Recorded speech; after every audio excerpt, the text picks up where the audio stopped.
Press conference होता। नमस्कार। आजच्या या पत्रकार परिषदेत सर्व पत्रकार बंधूंचं हार्दिक स्वागत। 12 मे रोजी मी प्रभारी नगराध्यक्ष पदाचा पदभार स्वीकारला, पण त्यानंतर विधान परिषदेची आचारसंहिता लागल्यामुळे 18 मे ते 22 जून पर्यंत मी शहराचे विकास कामं मंजूर करू शकली नाही। पण येत्या काही दिवसात आम्ही सभा घेण्याचं ठरवलेलं आहे व त्यात शहराचे जे काही विकास काम आहे ते मी मार्गी लावण्याचा प्रयत्न करणार आहे। तसेच मी अमृतचे काम व भुयारी गटारीचे जे काही काम आहे त्या अधिकाऱ्यांसोबतही मी चर्चा केली आणि ते काम ही लवकरच मार्गी लावण्याचा आमचा प्रयत्न आहे। जोपर्यंत मी या पदावर आहे तोपर्यंत मी शहराच्या विकास काम प्रामाणिकपणे करण्याचा प्रयत्न करणार आहे। आचारसंहिता लागलेले होते, परंतु गावकऱ्यांना पाण्याची टंचाई गेले 15-16 दिवस झाले पाणी मिळत नाहीये। एक तर्फ नदी भरून वाहत आहे, तर इथे भुसावळकर पाणीपासून वंचित आहे। काय बोलणार आहे? तर आपल्या जळगाव जिल्ह्यात हा पाऊस कमी पडत आहे आणि त्यामुळे जळगाव कमी पडत आहे, परंतु ऐकून घ्या तिथली परिस्थिती आम्ही तुम्हाला सांगतो त्याच्यानंतर हे वेगळं काम। नमस्कार। आपल्या जळगाव जिल्ह्यात ही पाऊस कमी पडत आहे आणि त्यामुळे दुष्काळजन्य स्थिती निर्माण होत आहे आणि त्यामुळे हातनूर धरणात हा पाणी साठा केवळ 15% शिल्लक आहे। त्यामुळे जिल्हाधिकाऱ्यांच्या आदेशानुसार हे आवर्तन सोडण्यात आलेलं नाहीये, कारण पुढील काळासाठी तो पाणी पुरवठा शिल्लक ठेवावा असा जिल्हाधिकाऱ्यांचे आदेश असल्यामुळे हे नदी पात्रात आवर्तन सोडण्यात आलेलं नव्हतं। मॅडम, आज रोजी हातनूर धरणामध्ये 57% जलसाठा शिल्लक होता, त्यानंतर हातनूर धरणातून आवर्तन सोडण्यात आलं। नंतर आता पावसाळ्याचं पाणी वाहत आहे का? आता हातनूर धरण मधून तापी नदीला पुन्हा बांधारा ओव्हरफ्लो होतो। आता तुम्ही सांगताय की कलेक्टरच्या आदेशावर हो, तेव्हा कलेक्टरचे आदेश तसेच होते, पण आता रावेर पालिकांनी याची दक्षता घेतली होती का? एक पाणीपासून वंचित झालेलं आहे, पाणी मिळत हो, आम्ही तसं केलं होतं काय दिलं? हो, आम्ही तसा पत्रही दिलेलं होतं, 2 वेळा पत्र दिलं त्यांना आणि आमच्या आमदार साहेबांनाही फोन केले। तसेच त्यांनी रेल्वे प्रशासन, दीपनगरचं प्रशासन व आम्ही त्यांना रिक्वेस्ट केलं, 3-4 जणांनी मिळून त्यांना रिक्वेस्ट केली, तेव्हा त्यांनी हे पाणी सोडलेलं आहे। पाण्याचा जो विषय आहे भुसावळचा, हा सर्वांनाच माहिती आहे की एप्रिल मे महिन्यात पाणी जर देवाचं आलं तर आपल्याला पाण्याची अडचण येत नाही। यावेळी पाणी लेट झाल्यामुळे पाण्याची अडचण आहे आणि हा काही पहिल्या वर्षाचा विषय नाही। गेल्या आम्हाला तरी आता 16-17 वर्ष झाले की शेवटचा जो टप्पा येतो आवर्तनाचा, त्यावेळी प्रत्येक कलेक्टर हे आदेश देतात की पाणी एक्स्ट्रा देऊ नका, जेणेकरून पाणी पिण्यासाठी महत्वाचं राहतं त्यावेळी, आणि शेतीला पाणी सोडणं ते बंद करता। आणि ह्यावेळी काय झालं की पाण्याची एकदम भयंकर टंचाई होती, त्यामुळे तिकडनं जो स्पीड राहतो पाण्याचा येण्याचा तो आपल्याकडे पोहोचण्याचा 4 दिवस लागता। 800च्या स्पीडने सोडलं तर 4 दिवस लागतं, यावेळी 400च्या स्पीडने सोडलं होतं, म्हणून ते पाणी 6 दिवस लेट झालं। आणि आता शहरामध्ये पाणी मला वाटतं 80-85% भागात सुरळीत झालेलं आहे। आणि जे 10 दिवस होते त्या 10 दिवसाच्या काळामध्ये आम्ही माननीय मुख्याधिकारी साहेब आणि इंजिनियर साहेबांची रिक्वेस्ट करून तात्काळ टँकर सुरू केले। नगराध्यक्ष साहेब त्यांच्याशी बोलले, नगराध्यक्ष ताई बोलले त्यांच्याशी, आणि तात्काळ टँकर सुरू करून मला वाटतं की सर्व नगरसेवकांनी, असं एक पण नाही की सत्तेचे किंवा सत्तेचे, सर्व नगरसेवकांनी शहरामध्ये मला वाटतं 1000च्या वरती टँकर वाटलेले आहे। आलेल्या गोष्टीवर तोंड काढणं हे आपलं काम होतं, आम्ही प्रयत्न सर्व गोष्टीचा करतोय। शेवटी त्याच्यात पाण्याचा हा भाग असा होता, आता आवर्तन आलं, पाणी सुरळीत झालेलं आहे आणि येणाऱ्या 3 दिवसात उरलेल्या भागात पाणी क्लिअर होऊन जाणार आहे। याच्यामुळे पाणी टंचाईचा जो विषय आहे आणि रेग्युलर 8-9 दिवसांनी परत पाणी सुरू होईल। आणि एखाद्या वेळा तात्विक विषय राहतो, झाड पडले एखादी तारावरती तर डीपी बदलावायची आहे, एक्सप्रेस फीडरची, त्यावेळी लेट होतं रोटेशन, नाही तर रोटेशन काही लेट होत नाही। आणि हे तात्विक गोष्टी आहे, त्या सुरू जाणार आहे। वादळ आलं, डीपी पडली, तारा तुटले, हाच मेन कारण आहे। पाण्याचं रोटेशन बिघडण्याचं कारण तेच राहतं। ह्या जो आपला जो विद्युत पुरवठा राहतो या हवामानामुळे कधी कधी तारा तुटताय आणि नेहमीच आम्ही विचारतो का लेट झालं, MSBला विचारून का लेट झालं, भाऊ डीपी उडाली, ओव्हरलोड झाले की उडते, गरम झाले तर उडते, हे तुम्हाला माहितीच आहे। वरतून हीट आणि उन्हाचं हीट, ह्यामुळे पाण्याचं रोटेशन ह्या दिवसांमध्ये चुकतं। आता ह्यानंतर जसा हिवाळा लागेल त्याचं रोटेशन 7 दिवसानंतर होईल। तुम्ही स्वतः चेक करा. जसं थंड होईल वातावरणामध्ये त्याचं रोटेशन 7 दिवसात होईल. जसं हीट वाढतं त्याचं रोटेशन 11-12 दिवसात जातं. हा गेल्या 18 वर्षाची परंपरा चालू आहे आणि ती सुरू जाणार आहे अजून जोपर्यंत अमृतचा टप्पा होते ना. अमृतचा सेकंड टप्पा सुरू झालेला आहे आणि तो झाल्यानंतर परत सुरळीत पाणी मिळणारच आहे. तुम्ही विरोधक मध्ये आहे, तुम्ही नगरपालिका अधिकरण केले का? एक मिनिट आम्ही नाही, याच्या आधी नगरपालिकामध्ये सत्तामध्ये होते, त्यांनी विहिरी अधिकरण केलेले, हँडपंप वगैरे केलेले, ते उपाययोजना केलेल्या नगरपालिका 4 महिन्यात ना, हा. त्या 4 महिन्यात व्हॅलिड आहे. आता मला सांगा ना, तिथला पाणीला नाल्यातला वास कसा काय येणार आहे? एखादी एरिया जो राहतो तिथे एखादी लिकेज जर असला त्या लिकेजमुळे नाल्याचा वास येतो. लक्षात ठेवायचं. तुम्ही जर नाल्यात आपण जो पाणी उचलतं तिथे चला तुम्ही सर्वजण ते चेक करा, तिथे नाल्याचा वास येणार नाही. परंतु लिकेज हा जुन्या म्हणजे ह्या ज्या पाईपलाईन आहे ह्या जुन्या काळाच्या आहे. इथे कुठे कुठे लिकेज राहतो. पाईपलाईन कमी जमिनीच्या 8-9 फूट खालती आहे. तेव्हा जर आज काम करायचं म्हटलं लागलीच तर अजून 2 दिवस पाणी पुरवठा बंद होईल. तर आम्ही थोडासा विचार करतो की ठीक आहे, नाहीपेक्षा हे पाणी दिलेलं बरं, कारण की लोक अंगावर येतील. याच्यापेक्षा ते पाईपलाईन थोडंसं पाणी सुरळीत झाल्यानंतर या 2-3 पाईपलाईन ज्या खराब झालेल्या आहे जिथून पाणी जातंय त्यात ती दुरुस्ती होणार आहे. परंतु पाणी सुरळीत झाल्यानंतर मेन कारण हेच आहे, नदीतलं पाणी नालीतला वास येणार कधी येणार नाही. परंतु इथं जे पाणी आपण जेव्हा पाईपलाईन मध्ये येतं ह्या सर्व जुन्या पाईपलाईन आहे, तुम्हाला सांगायची आवश्यकता नाही आणि त्या लिकेज होत आहे. त्याच्यामुळे त्याच्यात ते पाणी घुसतंय, एखादी गटार वगैरे काही बारीक लिकेज असलं आणि त्याच्यामुळे त्याचा वास येतोय. नमस्कार सर्व पत्रकार बंधूंचे. कुत्र्यांचा जो मुद्दा आहे तर भटक्या कुत्र्यांचा मुद्दा हा मी 2 मार्चच्या मीटिंग मध्ये मांडलेला होता. 3 फेब्रुवारीच्या मीटिंग मध्ये मांडलेला होता. तर आम्ही त्या विषयाचा जेव्हा प्रशासन काळ होता तेव्हाच या विषयाला मंजुरी मिळालेली होती. पण तरीही जेव्हा सत्ताधाऱ्यांची सत्ता होती तेव्हा त्यांनी याच्याकडे लक्ष दिलं नाही. ठेकेदार यांच्या मागे स्वतः फिरत होते तरीही यांनी लक्ष दिलं नाही. जर तेव्हाच यांनी लक्ष दिलं असतं तर तारकेश झोपेचा मृत्यू हा झालेला नसता आज.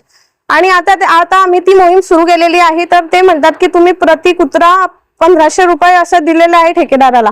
तर त्या 1500 रुपयामध्ये त्या कुत्र्याचं रेबीजचे व्हॅक्सिन, त्याचे उपचार, तो जर जखमी झालेला असला त्याचं सर्व उपचार करून त्याला ठेवायचं, त्याचं जे जेवण वगैरे आहे ते सर्व त्या 1500 रुपयामध्ये आहे. यांनी त्याचा अभ्यास पूर्ण करावा आणि पूर्ण अभ्यास असल्यावरच यांनी बोलावं असं आमची इच्छा. यांनी जनतेला फक्त अर्धवट माहिती न देता जनतेची दिशाभूल करू नये. कुत्रे पडून गेले नाही, कुत्रे पळून गेले म्हणजे कुत्र्यांचा तो पत्रा वाकला त्याच्यामुळे ते कुत्रे काही पळाले. आणि ते म्हणतात की हे दिवसा कुत्रे पकडतात आणि रात्री सोडून देतात, पण हे साफ चुकीचं आहे. कुत्रे आम्ही ते कुत्रे आम्ही प्रत्येक वार्डामध्ये पकडत आहे आणि त्यांचे पूर्ण उपचार झाल्यावरच ते कुत्रे सोडल्याचं काम आम्ही करत आहोत. मॅडम, आज तुम्ही कुत्र्यावरती राजकारण करताय, परंतु आज विभागांची जे मूलभूत सुविधा आहे, मेन पाणी प्रश्न आहे, त्या पाणी प्रश्नावरती तुम्ही बोलत नाहीये. तुम्ही दिले जे मुद्दे दिले ते केव्हा जीव गेलेला आहे, पालिका काय करत होते ते सांगलं. जेव्हा सत्ताधारी सत्तेत होते तेव्हा त्यांनी त्याच्यावर विचार केला नाही. ठेकेदार त्यांच्या मागे फिरत होते तरीही त्यांनी ठेकेदाराला काहीही प्रक्रिया दिली नाही. नोटीस दिला होता का?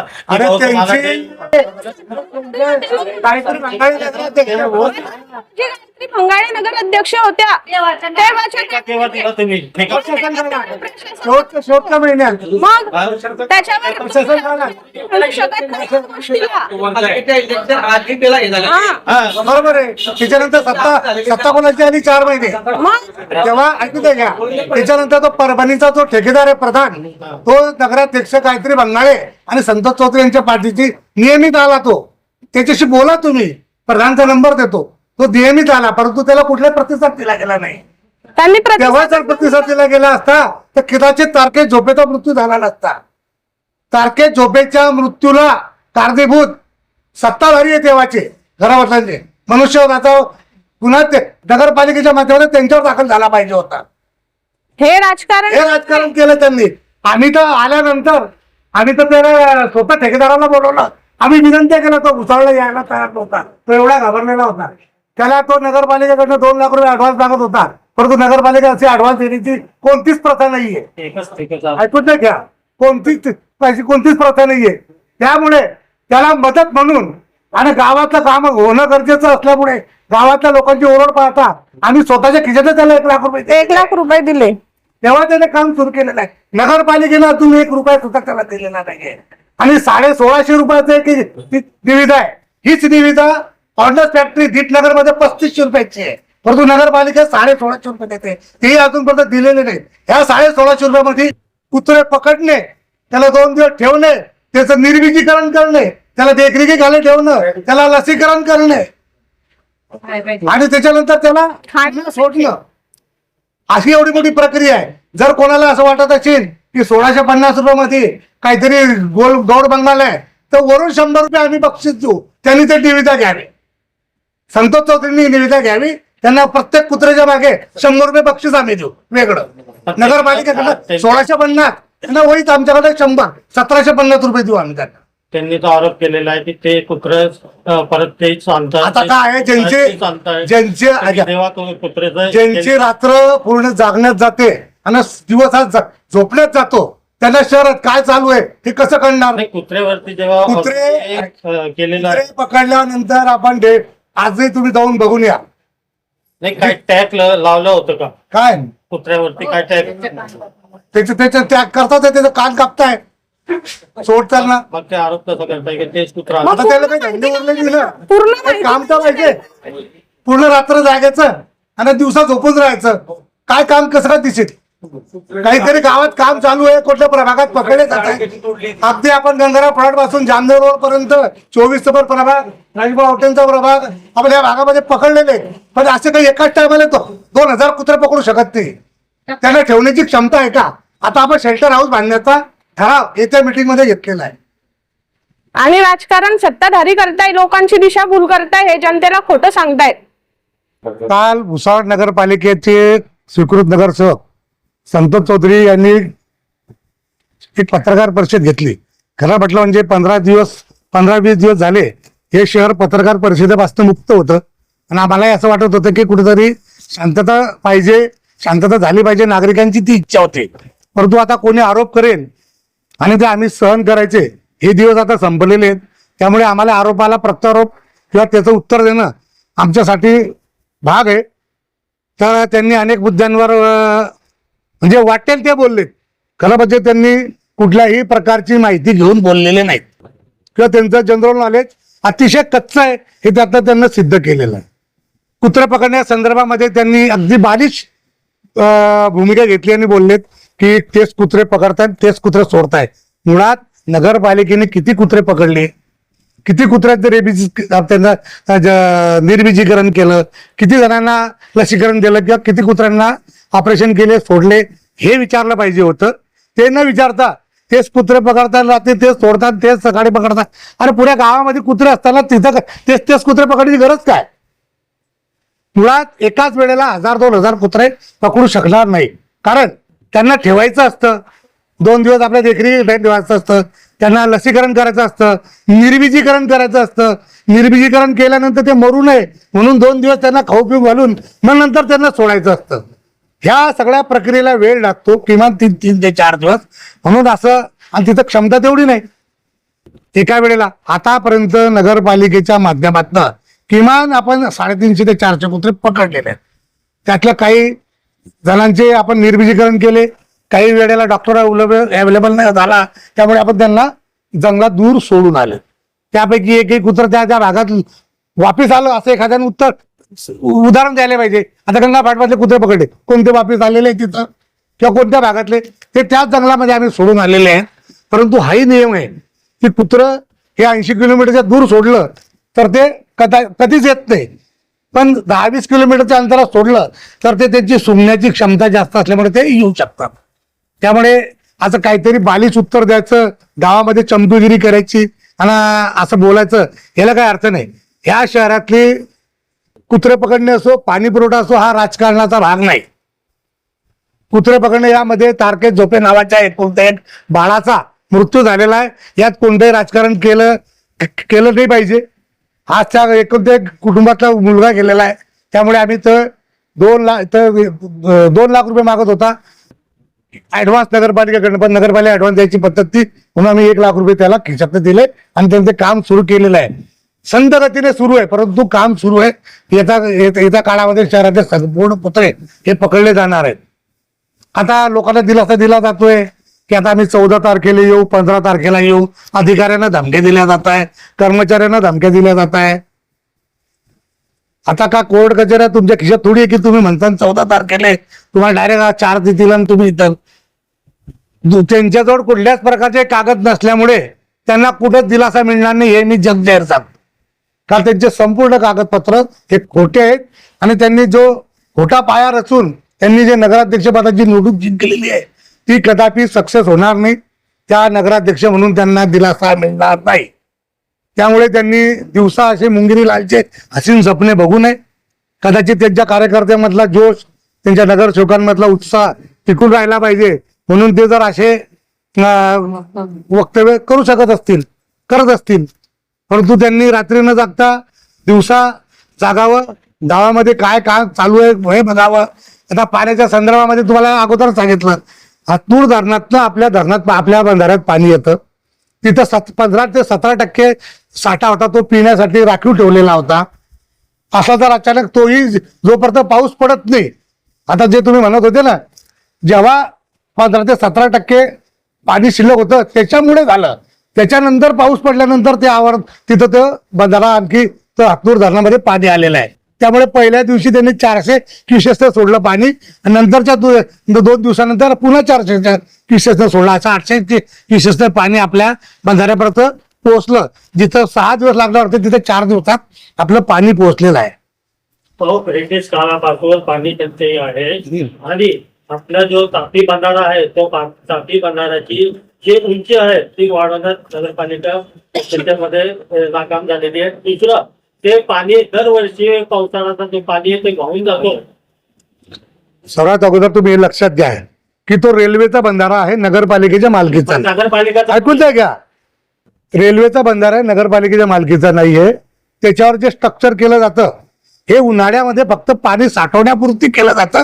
ते पुरामध्ये वाहून जाईल हे अपेक्षित आहे. कारण त्याच्यावर झालेला जो खर्च आहे, पालिका आहे, नगरपालिकाचे स्वतःचे बांधारा नाहीये पाणीचा. मग आता अमृत योजना काय आहे? केव्हा येईल अमृत योजना? एक लक्षात घ्या, अमृत योजना जोगलखेडा भानखेडा तरी जाऊन आले का तुम्ही? अशा जाऊन आले का? अशा जर जाऊन आले तर तुम्हाला तिथलं काम दिसेल. ज्या आपल्या जॅकवेल ह्या जर आता सुरू केल्या असत्या ना तर कदाचित झाल्या नसत्या. एवढं तिथं पाणी आहे. त्या आपण पूर्वीच केल्या म्हणून बरं झालं. त्याच्यानंतर आपण आपल्या 1/2 किलोमीटरची फक्त पाईपलाईनचं काम शिल्लक आहे, ते सुद्धा शेतकऱ्यांची थोडंसं अडचण आणली म्हणून ते काम बंद पडलेलं आहे. त्याच्यानंतर मग जलशुद्धीकरण केंद्राचं काम सुरू आहे. सगळ्या प्रकार अमृत योजनेच्या फेज 2 मधलं सगळं काम सुरू आहे. उलट पक्षी तुम्ही सर्वांकडनं मला अपेक्षा होती की जी अमृत योजनेची पहिली टाकी, आपल्या शेवटची टाकी संतोषी माता मंदिरापाशी बांधणार होते ती बंद पाडण्यात आली. गायत्री बंगाळे नगराध्यक्ष असताना त्याचा जाब कोणीच विचारला नाही. उलट आता आम्ही तो विषय सभेसमोर घेऊन त्या मक्तेदाराला ते काम सुरू जिथं खोदकाम केलेलं आहे तिथं सुरू करण्या संदर्भामध्ये आम्ही आदेश देणार आहोत, कायदेशीर आदेश देणार आहोत. ह्या शहरामध्ये आम्हाला कुठल्याही प्रकारचं राजकारण करायचं नाही आहे. नगराध्यक्ष या अपात्र झालेले आहेत, त्यांना आता कोणत्याही प्रकारचा नगरपालिका अधिकार नाही. त्यामुळे उपनगराध्यक्षांकडे हा चार झालेला आहे. आता कोणी म्हणते पाट्या लावून फिरताय, फलाने लावून फिरताय. अहो, जो अधिकार आहे तो त्यांचा काय अधिकार आहे? आता एका स्वीकृत नगर जेवायला किती अधिकार आहे तो तुम्ही तो पाळत नाही. तुम्ही सभागृहामध्ये आवाचा दावा करतात, त्यामुळे त्याचा उपनगराध्यक्ष आहे. कायदेशीर त्यांना तो अधिकार आहे. कायदेशीर त्या उपनगराध्यक्षांना नगराध्यक्ष पद आपोआप प्रभारी पद येतं. आणि जर याच्या संदर्भामध्ये जर काही चुकीचं असेल तर तुम्ही एखादी तक्रार जिल्हाधिकाऱ्यांकडे का करत नाहीये? नगरपालिकेमध्ये एखादा भ्रष्टाचार होतोय का लेखी तक्रार करत नाहीये तुम्ही? कोणाला कशासाठी? तुम्ही तक्रार केल्या पाहिजेत, तुम्ही बोललं पाहिजेत. प्रसार माध्यमांसमोर मोठमोठ्यानं आवेशात बोलणं हे वेगळी गोष्ट आहे, परंतु प्रॅक्टिकली तुम्ही त्याच्या बाबतीत तक्रारी दाखल करणं हा वेगळा विषय. त्यांनी तक्रारी दाखल केल्या पाहिजे. विनाकारण आरोप करून उपयोग नाही. 22 कोटी 40 कोटी 6 कोटीच्या संदर्भामध्ये एक बी ठेकेदाराने येऊन सांगितलं तर आम्ही सामूहिक राजीनामे देऊ. मुळात 2018 रोजी जेव्हा आपण अमृत योजनेची निविदा काढली ती श्री जैन यांनी भरलेली होती. जैन कंपनीने भरल्यानंतर त्यांना आपण भुसावळमध्ये बोलवून ह्या तिथामधून त्यांना 8% रेट कमी करण्यास सांगितलेला होता आम्ही. यांच्या वेळेला असतं तर यांनी 16% वाढवून सांगितले असते. आम्ही 8% त्यांना कमी केलेलं आहे. हे मी बोलत नाहीये, नगरपालिकेमध्ये याचं प्रोसिडिंग आहे की ज्या मक्तेदारानं काय रेट भरलेला होता आणि आम्ही त्याला कमी करून काय रेटनं ते काम दिलेलं होतं. 8%. आज हे 100 कोटीमध्ये 8% म्हणजे 8 कोटी रुपये होतात. ते 8 कोटी नगरपालिकेचे आम्ही वाचवलेले होते. यांना 4 महिन्यामध्ये त्या अमृत योजनेचा परत कोणतं लक्ष दिलं गेलं नाही. त्याची उलट टाकीचं काम बंद केलं, त्या ठेकेदाराला धमकी दिल्या. त्यानंतर आता जो हायवे क्रॉसिंगसाठी पैसे लागत होते ते दिले गेले नाही.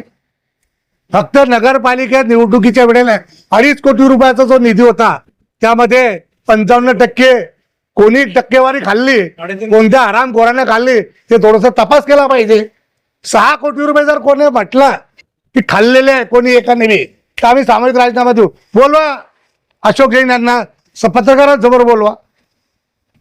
उलट त्यांचा आम्ही 8 कोटी रुपये पालिकेचे वाचवलेले आहेत. त्याचे 1 रुपयाचे आम्ही दागिनदार नाही. उलट बक्षीस त्यांनी काम केलं पाहिजे. त्यांना ते काम करत नाही म्हणून आम्हाला नाइलाज असतो. आमची इच्छा नसताना आम्हाला त्यांना काळ्या यादीत टाकायची गरज पडली म्हणून सेकंड फेज आम्ही दुसऱ्या मक्तेदाराला दिलेला आहे. आता ते ऑनलाईन टेंडर प्रोसेस असते. महाराष्ट्रातला आणि देशातला आणि विदेशातला कोणताही माणूस हे ऑनलाईन टेंडर भरू शकता. हे जे आज रोजी आरोप करताय ते सुद्धा हे टेंडर भरू शकले असते. कोणी मना केलं होतं? त्यामुळे ज्यांनी बघता घेतला असेल, टेंडर घेतलं असेल, त्या मक्तेदाराची किंवा त्या टेंडर घेणाऱ्याशी आमचं काही घेणं नाही आहे. आमचं साधं काम आहे. आम्हाला ते काम खूप कंप्लीट करून या शहराला पाणी पुरवठा द्यायचा आहे. 17% पाणी पुरवठा तिथं असल्यामुळे ते 4 दिवस आवर्तन उशिरा आलं. त्यामुळे 10 दिवसाच्या ऐवजी 14 दिवसाच्या आड लोकांना पाणी मिळालं. परंतु येत्या काळामध्ये हे कंटिन्यू 14 दिवस राहणार नाही, हे 10 दिवसच राहणार आहे. उलट काही लोकांनी तर घोषणा केल्या होत्या की आम्ही 5 दिवसात पाणी देऊ. 5 दिवसात 1 दिवस कमी करू शकले नाही. ते 1 दिवस 10 दिवस त्यांच्या काळात 4 महिन्यामध्ये 1 अॅलमचा तुकडा आणू शकले नाही, क्लोरीन आणू शकले नाही. त्या 4 महिन्यामध्ये दुसऱ्या ठेकेदाराचे बिलं काढलेत. परंतु साधं डिझेलमध्ये आता मागच्या वेळेला त्यांच्या 15 दिवसामध्ये त्यांनी 5,500 लिटर डिझेल खर्च दाखवला. ज्या गाड्या बंद आहे त्याच्यावर सुद्धा खर्च दाखवला. ते सगळं डिझेल यांच्या स्वतःच्या गाड्यामध्ये टाकलं. हे सगळे डिझेल चोर, हे सगळे जेवढे तरी सत्ताधारी होते सगळे डिझेल चोर होते. यांनी त्यांच्या गाड्यामध्ये डिझेल पेट्रोल टाकलं. त्यानंतर त्या पेट्रोल पंप मालकानं नगरपालिकेला डिझेल देणं बंद केलं. तिथं एकदा सोडून आम्ही आमच्या शैलजाताई नारखेडे नगराध्यक्षा झाल्यानंतर सर्वात अगोदर आम्ही डिझेल सुरू केलं. कारण आपल्या गावात पाणी देणं, फायर फायटरला डिझेल पुरवणं किंवा ट्रॅक्टरला या सगळ्या गोष्टी करायच्या असल्यामुळे आम्ही त्याला 2 बिलं दिलेत. कारण आम्हाला सुरू करायचं. यांची ऐपत नव्हती किंवा यांची लायकी नव्हती, त्यांना नंतर देत नव्हता. गावामध्ये कचऱ्याचे ढेर पडलेले होते. आम्ही मक्तेदाराला विनंती केली, त्यांनी पुन्हा ते काम सुरू केलं. म्हणून गावातले आज कचरा गाडी सभा होते, घंटा गाड्या जात आहेत. काही ठिकाणी असेलही तर ती वारंवार निरंतर चालणारी प्रक्रिया आहे. आम्ही खडका रोड भागामध्ये जो मोठा नाला आहे तो सभा आमच्या नगरपालिकेच्या JCB सभा केला. यांनी 4 महिन्यामध्ये कोणतं ठोस काम केलं एखादं उदाहरण द्यावं. ते म्हणतात काम करू दिलं नाही. काम करू दिलं नाही म्हणजे त्यांच्याकडे हात पकडून ठेवलेले होते. आम्ही नगराध्यक्षांना स्वतःचा अधिकार असतो. आमच्या नगराध्यक्षांनी 58(2) कलमचा अधिकार घेऊन अनेक विषयांना आम्ही मंजुरी दिली. संतोष चौधरींनी एक आरोप केला आहे, भाजपचे जे नगरसेवक आहेत त्यांच्या वार्डामध्ये 4-4 दिवसाने पाणी सोडतात. त्याच्यावर आपण काय बोलू? मी स्वतः नगरसेवक आहे आणि गटनेता आहे. जर नुसत्या नगरसेवकाच्या वाड्यात 4 दिवसाच्या आड असेल तर गटनेता नगराध्यक्षा वाडा तर रोज पाहिजे. मग पण तसं नाहीये. 10 दिवसाआडेच पाणी आहे यांच्या वाड्यात. शिरायचं पाणी की त्यांच्या वार्डात 4-4 दिवसांनी पाणी सोडून देतात. संपूर्ण शहरामध्ये 10 दिवसाच्या आड पाणी दिलं जात आहे. 10 दिवसाच्या आड 9 दिवसाच्या आड सुद्धा दिलं जात नाहीये. आता काही बोलायला मुद्दा नसला की आता कसं आहे, जीभ आहे तिला काही पैसे लागत नाही बोलायला. त्याच्यावर जर सरकारने टॅक्स ठेवला असता तर कदाचित लोक कमी बोलले असते. आम्ही सर्वसाधारण सभासाठी आमची पूर्ण तयारी झालेली आहे. सगळे विषय कंप्लीट होऊन आमचा अजेंडा तयार आहे, त्याच्यावरचं टिपण तयार आहे, मुख्याधिकाऱ्याचं म्हणणं तयार आहे. आम्ही सगळ्या प्रकारचे प्रोसेस कंप्लीट करून आता आमची सोमवारच्या दिवशी आमची तारीख घोषित होईल. कारण मध्यंतरी आता आपले मुख्याधिकारी धांडे साहेब हे त्यांच्या खासगी कामासाठी, त्यांच्या कौटुंबिक कामासाठी सुट्टीवर गेलेले असल्यामुळे ते सोमवारी रुजू होतील. त्यानंतर बैठक निघेल आणि आम्ही सर्वसाधारण सभा काढणार आहोत आणि ती सर्वसाधारण सभा आम्ही संपूर्ण शहराला लाईव्ह दाखवणार आहोत तुमच्या सर्वांच्या माध्यमातून. साधारण सभामध्ये पत्रकारांना उपस्थित राहणार. आम्ही तुम्हाला विनंती पत्र देणार आहोत स्वतःहून. आम्ही तुम्हाला स्वतःहून विनंती पत्र देणार आहोत की आपण त्या सर्वसाधारण सभेमध्ये हजर राहावे. खरं म्हटलं म्हणजे नगरपालिकेच्या सर्वसाधारण सभेचे प्रोसिडिंग पीठासीन अधिकारी हे नगराध्यक्ष असतात. नगराध्यक्षांनी जर ठरवलं तर बसा, नगराध्यक्ष नाही म्हटलं तर बसू नका. मागच्या वेळेला गायत्री बंगाळेंनी आमच्या समोर अधिकाऱ्यांना सांगितलं की सगळ्या पत्रकारांना बाहेर घालवा. त्यांना ती सभा तहकूब दादल्या करून गोंधळ करून तहकूब करायची होती आणि हे तुमच्या लक्षात येऊ नये म्हणून त्यांनी तुम्हाला बाहेर केलं. तो खऱ्या म्हणजे हा अपमान होता की आपल्या विधानसभेचं कामकाज लाईव्ह दिसू शकतं आणि एक वर्ग नगरपालिकेच्या सर्वसाधारण सभेचं चित्रण लोकांनी बघू नये हा कुठला अट्टहास आहे. परंतु त्यांना ती मिटिंग घ्यायची नव्हती. त्यांना त्या सर्व समजत होतं ते सभा तहकूब होणार होती, त्यांना स्वतःच तहकूब करायची होती. त्यांनी 3 फेब्रुवारी रोजी जी मिटिंग घेतली त्यातले 76 विषय आम्ही सर्वांनी मंजूर केलेले होते. त्यातल्या कुठल्याही विषयाचं त्यांनी त्या 4 महिन्यात निविदा काढली एखादी सांगा. ते बोलले आमचे या जे काढले होते त्याच्यामध्ये आम्हाला त्यांनी काम करू दिलं नाही किंवा जे विषय मंजूर झालेले होते ते विषयाचं त्यांनी काय केलं. आरोप और लगाया आप पर कि बीजेपी पक्ष के पास नगर पालिका में पैसा नहीं है. ये जनता में चर्चा चल रही है. क्या पैसा नाही विकास काम विकास नगर पालिका में फंडिंग मुळात नगरपालिकेचा वसुलीची टक्केवारी कमी आहे याच्यात कुठे शंका नाहीये. ही टक्केवारी काय आता या महिन्याभरात कमी झाली का. उलट पक्षी आमच्या नगराध्यक्षांनी पाणी आपलं जेवढी वसुली कारकून असतील अधिकारी असतील यांची बैठक घेऊन परवा सुद्धा घेतली. बैठक घेऊन त्यांना वसुली करा हे सांगितलेलं आहे. त्यांना एकाच वेळेला BLOचं सुद्धा काम आहे, एकाच वेळेला वसुलीचं सुद्धा काम आहे, SIR सुद्धा सुरू आता झालेलं आहे, ते जनगणनेचं काम सुद्धा सुरू झालं. हे सगळं निपटून त्यांना हे करायचं. परंतु तरी मागच्या 4 महिन्याचा आणि ह्या 1 महिन्याचा तुम्ही जर रेशो बघितला तर ह्या 1 महिन्यामध्ये किती वसुली आली आणि मागच्या 4 महिन्यामध्ये 5 महिन्यात किती वसुली होती याचा तुम्ही तफावत पाहू शकता. आम्ही वसुली आणली. अखेर नगरपालिकेच्या पाणी पुरवठा खात्यातली एक किती याची होती ती मोटर ती सुधारली 170-120ची एक ऑलरेडी बिघडलेली होती, चालू असताना दुसरी बिघडली. खरं म्हणजे नगरपालिकेने एक बिघडल्यानंतर ती सुधारून ठेवायला पाहिजे होती. परंतु ज्या 4 महिन्यामध्ये ते सुधारण्याचं त्यांना साधा औदार्य दाखवलं नाही. कारण त्यांना फक्त त्यांचे टक्केवारी घेऊन बिलं काढायचे होते. कधी नगरपालिकेच्या ठेकेदाराचे काढायचे होते तर कधी त्या नगरपालिकेच्या जे निवडणूक झाली त्या ठेकेदाराचे काढायचे होते. त्यामध्ये अभी शहर में MSCB डिपार्टमेंट की ओर से डिजिटल मीटर लगाए जा रहे हैं. हा इसमें हाईकोर्ट के आदेश है अगर आपका मीटर अच्छा है तो आप वो मीटर जब तक के ग्राहक नहीं बनेगा तब तक के MSCB डिपार्टमेंट के अधिकारी मीटर नहीं लगा सकते. बरोबर. लेकिन अभी कड़का रोड पर हम थे, वहाँ पर MSCB अधिकारी की ओर से उनकी मनमानी की जा रही थी और वो मीटर टेम्परेचर लगाने थे. वहाँ पर जो विरोध भी किया गया वो लोगों का. सर्वात अगोदर तुम्ही हे लक्षात घ्या की हे मीटर लावणं हे स्वेच्छेनं लावणं हा सर्वात पहिला मुद्दा आहे. स्वेच्छेनं जर तुमची इच्छा असेल तर त्यांना लावायला पाहिजे अन्यथा लावू नये.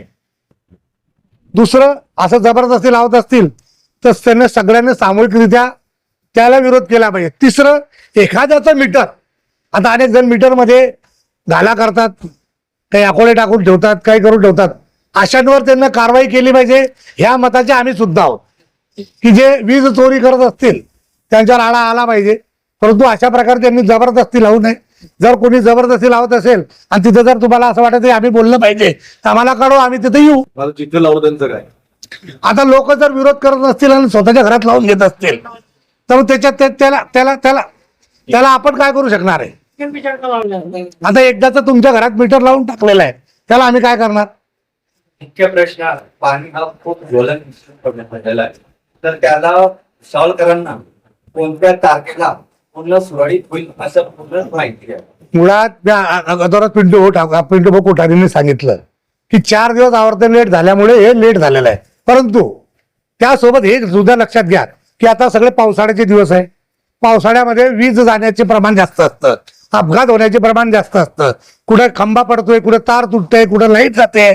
अनेक वेळा फुल पाणी पडलं तेव्हा सुद्धा बंद होतं, किंवा वारा वादळ आलं तरी लाईट बंद होते. हा जो भाग आहे, आता मागे 3 दिवसामध्ये 40 तास आपली लाईट गेलेली होती. मग हे जसं रेल्वेचं जसं प्रमाण टाइम टेबल बारगडतं तसं आपलं आहे. पाण्याचं जर समजा तुम्हाला सांगितलं की दुपारी 12 वाजता तुमच्याकडे पाणी येईल आणि 12, 11, 11:30 एखादी घटना घडते आणि 3 तास लाईट जाते, तुमच्याकडे पाणी केव्हा येईल? 4 वाजता येईल, किंवा 3 वाजता येईल, किंवा 2 वाजता येईल.